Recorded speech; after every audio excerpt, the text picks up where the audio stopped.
Welcome to the Shadow Show.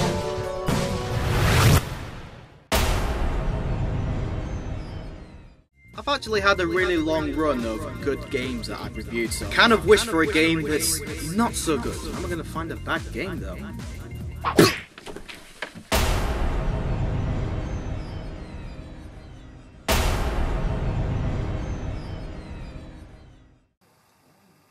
And it is indeed time for this.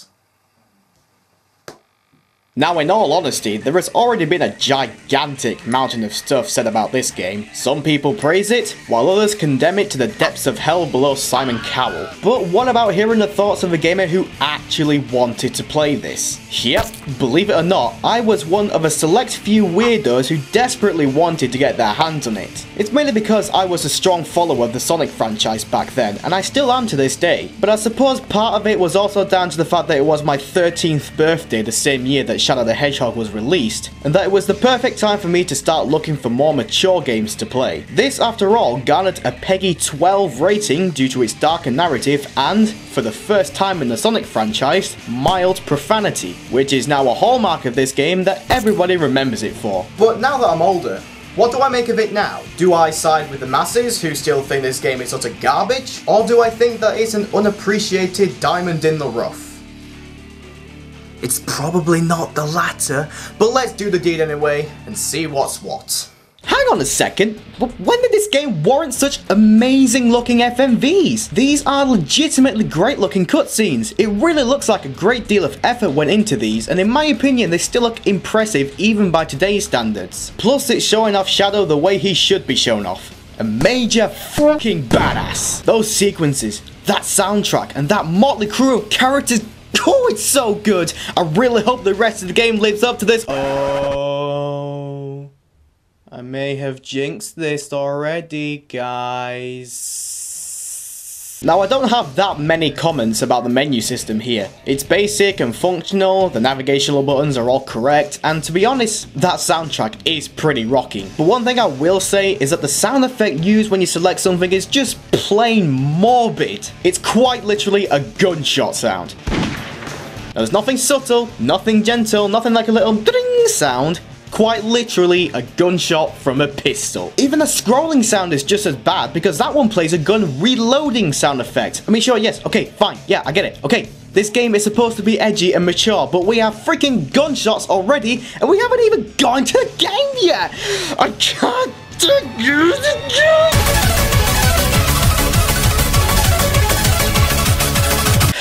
Okay, that's out of my system now. So if you don't know how this game works, 1, please get your head out of that gutter, and 2, allow me to explain. The story mode in this game has multiple branching paths of progression that are determined by what actions you do in each level. Following said progression will grant you 10 possible endings, each culminating with its own boss fight. Of course, if you're completely masochistic and have a lust for pain and misery, you can try to unlock every possible route through the story mode, of which there are well over 300. And let me tell you, you can be my guest if you want to try that out. Every time you start a new story campaign, you'll always start at the same first level, after which it's all up to your preference and your skill level in some cases to progress through the story however you want. Okay, now that all of you have been brought up to speed, let me go through the story mode so I can demonstrate all of that to you. And let me just say, I'm secretly not looking forward to this.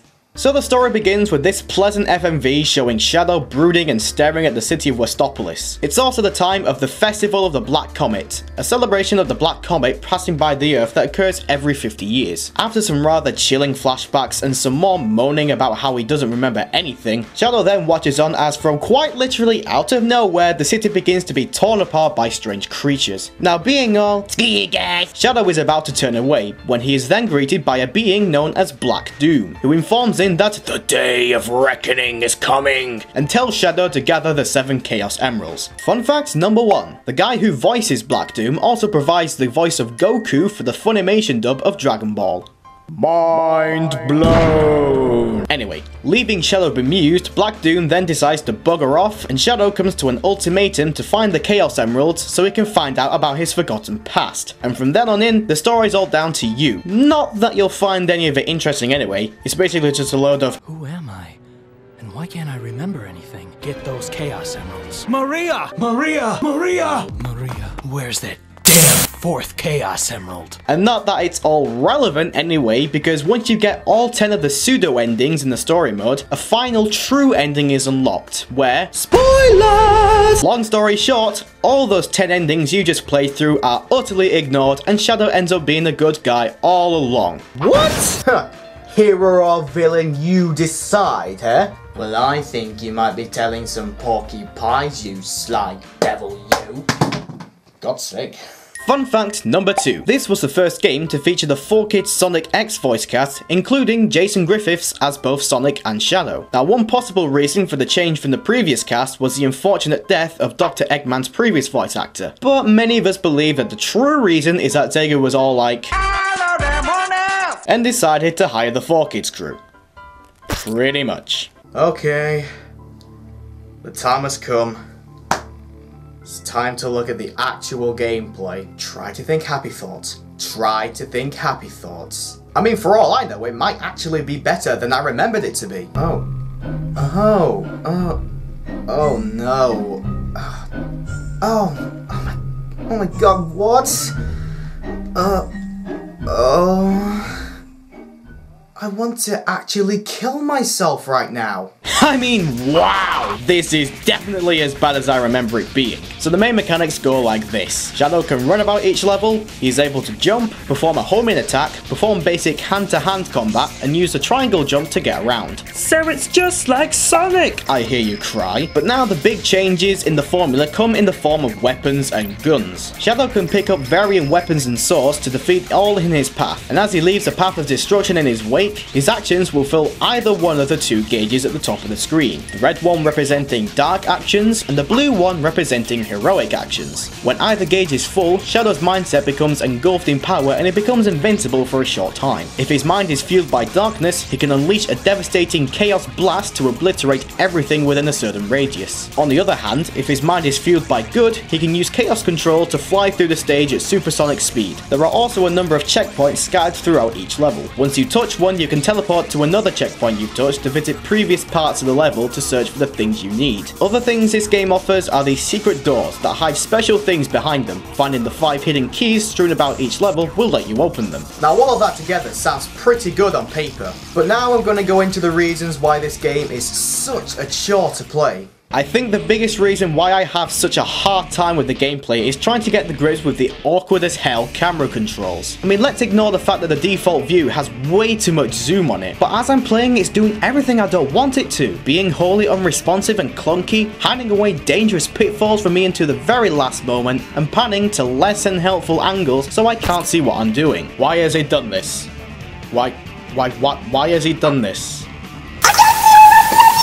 I shouldn't have to be fighting the camera so much, but I'm being forced to move tentatively while constantly attending to my view of the level, and you know what? It's not fun! Plus, the way the gameplay is implemented doesn't really help things either. The homing attack isn't really foolproof and can lead to some cheap deaths if you're not careful. The chaos control power is virtually useless unless you're going for the neutral mission, which is usually just get to the end of the level. You'll end up missing all the objectives and checkpoints otherwise. And you may as well forget about the vehicles in this game whenever you can. Apart from those vehicles that you have to use to progress, such as the mechanical walkers and those Black Hawks with the weird Star Fox-like controls, some of them are just plain awful to drive, and you can really tell they feel hacked on just for the sake of having them. Level design wise, it's just as bad. Not only does it offer up some horribly dangerous platforming sections, but some parts of each level can work against you if you're going for a particular mission. For example, say you're going for the good mission that involves killing the alien enemies, and then you end up at this particular segment that forces you to kill the human enemies with homing attacks to get yourself across, thus filling up the objectives that you don't want to go for, and potentially making you complete the mission that you didn't want to complete. There were genuinely times while I recorded this footage where I ended up completing the wrong mission because I wanted to get a gun from killing a powerful enemy that I wasn't meant to kill. And even then, some of the mission objectives are plain stupid. It's possible for some missions to become impossible to complete due to stringent time limits or following the wrong path in the level. I don't understand this suckiness! Some mission objectives are also really hard to find. Take these creatures in the Lost Impact level. No word of a lie, this was the first time I was ever able to complete this mission, because there was always one creature that eluded me when I played this before now. But then, even with that one done, there are still a couple of missions that I still haven't completed because of how difficult they seem to be. And oh boy, the boss fights are something to write home about as well, including this thing, which has to be the worst Eggman piloted machine he has ever invented, not only in terms of looks, but also in mechanics and attacks. But we will leave that for another time. As for the rest of the bunch, there's not much to say since they're generally quite bland and annoying to fight. What's also weird is that you could go through a story playthrough with no boss fights at all, except for the one at the end, or you could pick up on every single boss fight under the sun in another playthrough. One thing that does change is the effect your case control ability has. Here it slows down time rather than make Shadow fly at the speed of sound, because even a game of this caliber can't be that stupid. Other than that, it doesn't really give these fights any more point. You simply won't find them too memorable. Well, except maybe one or two of them. You know what they say, the more the merrier. You know what they say, the more the merrier. You know what they say, the more the merrier. You know what they say, the more the merrier. Now I know what some of you may be thinking at this point, but dude, you've talked so much about the bad stuff in this game, surely there's got to be some good points as well. And surprisingly, you'd actually be right. I can't really fault the effort that the designers put into creating many different level landscapes. I'm not saying that they'll grow well on you. I mean, you'll be playing the first city level a lot, and that one will get boring rather quickly. But from then on, it's not too bad actually. We see a nice welcome return of the Space Colony arc from Sonic Adventure 2, and my personal favourites have to be the floating temple ruins and those levels that take part in Shadow's flashbacks. Graphically, I actually don't think they look too bad either. I'd enjoy the levels a lot more if some of them weren't built to overly complex maze-like structures and if the platforming wasn't as finicky. And for the first game, the voice casts are sort of bearable. The problem is that many of them are really too quiet, like Rouge and Espio. Oh, and there's Find the computer room! One thing I definitely enjoy about this game, however, is its soundtrack. Do you know that always seems to be the case with Sonic games recently? Well, some people may disagree, but this game has some great tracks, featuring a delightful mix of grungy rock and metal genres and more soothing electronic pieces. Snowy-san and the rest of the music team always churn out great music, even for really torrid games. They will forever hold a special place in my heart. Godlike! So, how do I summarize this all up? Now let me make it clear that I don't hold anything against people who stand by Shadow the Hedgehog. I mean, I can certainly see the good points this game offers, but they're just clouded over by too many glaring issues that make this game verge on being almost unplayable. Coming back and visiting this game now, I simply didn't enjoy playing it again. It's impossible to ignore the faults in the level design, gameplay and camera movements. The fundamental mechanics feel lackluster, the game controls really awkwardly, and the decently varied environments, well done graphics and FMVs, and sweet music soundtrack unfortunately cannot save this game from failing so badly. The story and writing are sorely unengaging, there isn't much going for this game's replay value apart from unlocking a secret expert challenge mode by attaining every A rank, and you may as well forget about the multiplayer combat mode, it's simply boring. Shadow the Hedgehog ultimately tries to take its dark undertones way too seriously and offers up a terribly flawed gameplay experience. And please don't get me started on the loading times for the PS2 version, we'll be here until the middle of next month. So with everything considered, good and bad points, I'm going to give Shadow the Hedgehog a rating of 1.5 Chaos Emeralds out of 5, and most of you saw this coming. Is put Shadow on the trash list. But again, you're free to stand by this game all that you want, and I won't judge you for that. But please, let me know your opinions on this game, as well as your feedback on this video in the comment section below. I'm genuinely intrigued to see what you all think about this. But for now, that's the end of this one, my good people. All I can say now is, stay you, and stay awesome, and I will see you all later on. I was a dumb kid sometimes. Hey, thanks again for watching, you lovely people. Be sure to give a like and a favourite if you enjoyed the video, and if you really liked it and you want more, consider subscribing to The Richaado Show, so you can be among the first to see new content when it's ready. Thanks again, and I will see you guys later on.